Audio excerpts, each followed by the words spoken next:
This is Suhakam inquiry into the incident at KLCC in 2006. Okay, you turn to bottom right, pagination 89, para 7. Now, this is what Suhakam had to say 6 years ago about managing assemblies. The panel of inquiry also recommends that the FRU and police urgently implement the international standards as guidelines for their personnel on the use of force and firearms in particular in relation to assemblies. In summary, the guidelines are as follows. 1. Human life should be respected and preserved. 2. Everyone is allowed to participate in peaceful assemblies. 3. There should be no interference by the police save for the protection of persons participating in the assembly or others. 4. Police officers should exercise restraint in the use of force and minimize damage and injury. 5. Law enforcement officials should minimize the risk of endangering uninvolved persons, and the use of such weapons should be carefully controlled. 6. And this is important, the progression of use of force should follow 5 stages. And this principle of 5 stages exists in America and other jurisdictions. Firstly, verbal persuasion, unarmed physical force, force using non-lethal weapons, force using impact weapons, and deadly force.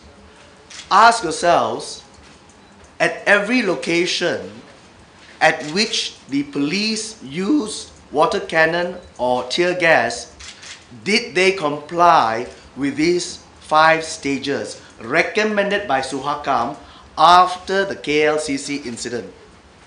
That is a question we, the Bar Council, ask the Malaysian public, whoever is interested in this issue, and the media in analyzing what happened on Saturday. Alright? And then we also had other recommendations by the same inquiry. You turn to page 90, the next page, para 8, Roman numeral 2, appointment of a liaison police officer to communicate with the marshals with regard any developments of the assembly or procession, including warnings to disperse. Roman numeral 3, requirement to display individual identification, especially on the outer part of the body armor of FRU and police personnel.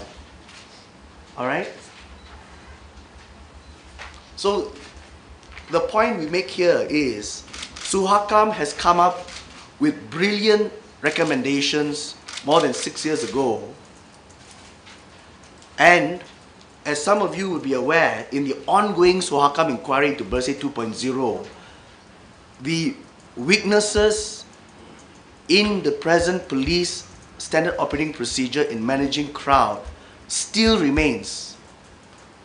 So why hasn't our police force learned from past mistakes? If there's another transformation program that the government ought to look at, apart from political, education, economic, and whatever else, it's the police transformation program. Whilst we acknowledge that there are good police officers out there, and last year's report we did acknowledge that in the Stadium Merdeka, Jalan Hang, can't remember the name now of that street, that particular pocket, there was good policing last year. Was acknowledged there are good police officers in the police force, but certainly on Saturday, we sad to say we saw quite a number of bad policing on Saturday, which then heightened and increased the problems on Saturday. Now, all the problems that were highlighted last year, so far as use of force are concerned, and police brutality, this year it was magnified. So far as police brutality goes, our monitors observe more police brutality.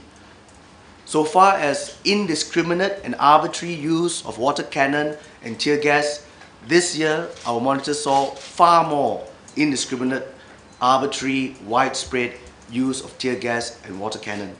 So far as boxing in or hemming in two sides of a group of participants in a rally, this year we saw more of that.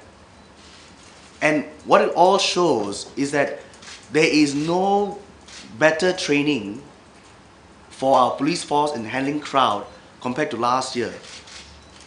You do not fire tear gas at body-to-body level or eye level at the crowd. Number one.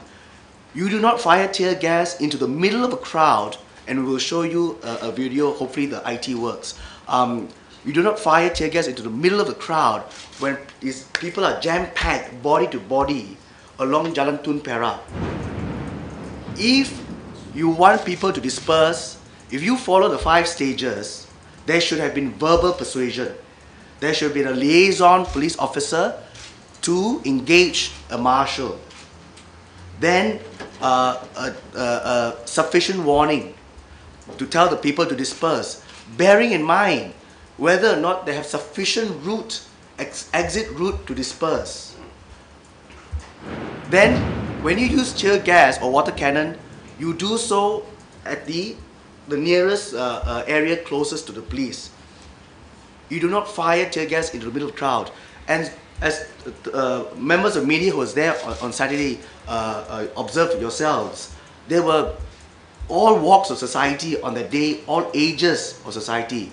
Surely the police could not have been blind to that. It was fortunate that there was no stampede and more injuries on that day. It was still relatively minimal, as it were, under the circumstances. People who were injured could have been far worse. So these are things the police must learn how to manage a crowd. These non-lethal weapons are there not to be used to assault the crowd, to attack the crowd, but to disperse the crowd. That is the use of it.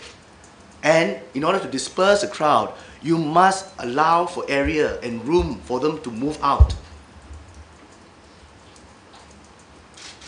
And uppermost in the priority of the police officers must be that respect for human life and safety.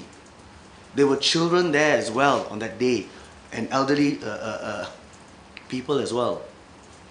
Then, of course, there was a whole members of media. You have become a victim to that as well.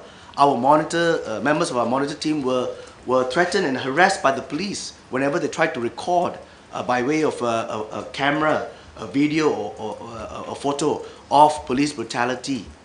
And there was police brutality. We have some members of the bar, not the members of the monitoring team, but members of the bar who were participants who were beaten up by the police. So everyone, across all walks of life that day, not say everyone, I mean, there were representatives of all walks of life that day who became victims. Media, lawyers, professionals, across the board. And worst of all, contrary to what the IGP said, when our urgent arrest team appeared at Pulau Paul, they were denied access to the arrested persons. And this is in the context of hundreds of family members outside of the gates of Pulau Paul, concerned as to their physical safety in Pulau Paul. And this was made known to the police.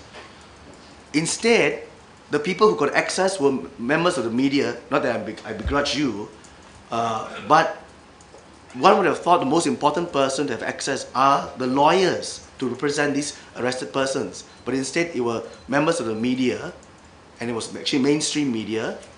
And one good news was that the Sohakam commissioners were allowed in. So what has happened to Article 5? What has happened to Section 28A of the CPC? Article 5 of the Federal Constitution and Section 28A of our Criminal Procedure Code. Where is the compliance with the rule of law there?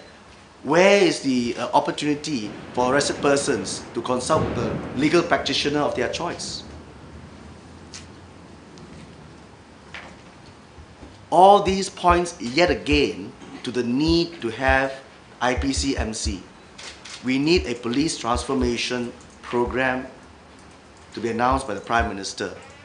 The Prime Minister may be sincere in his policies of reform, but unfortunately, the institutions are not catching up with that intention.